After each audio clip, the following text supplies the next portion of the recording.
আসসালামু আলাইকুম ওয়া রাহমাতুল্লাহি ওয়া বারাকাতুহু। কিস্তিতে সৌর বিদ্যুৎ ক্রয় বিক্রয় করার বিধান কি? আমরা দেখতে পাই কিস্তিতে কিনলে স্বাভাবিক নগদ কেনার থেকে প্রায় 10,000 20,000 টাকা বেশি দিয়ে কিনতে হয়। এমনটা করা যাবে না।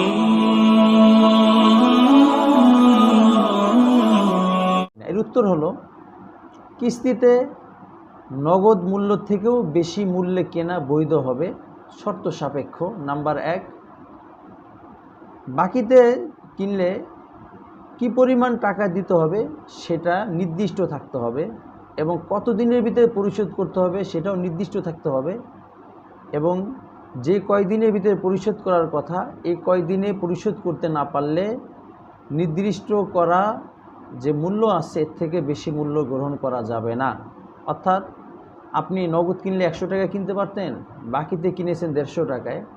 কোনো কারণে আপনি 6 মাসের কিস্তির ভিতরে টাকাটা পরিশোধ করতে পারেন নাই, তো যিনি আপনার কাছে 150 টাকায় বিক্রি করেছেন তার এই বিলম্ব মাসুল স্বরূপ আপনার কাছ থেকে 150 টাকার 1 টাকাও বেশি নেওয়া বৈধ হবে না।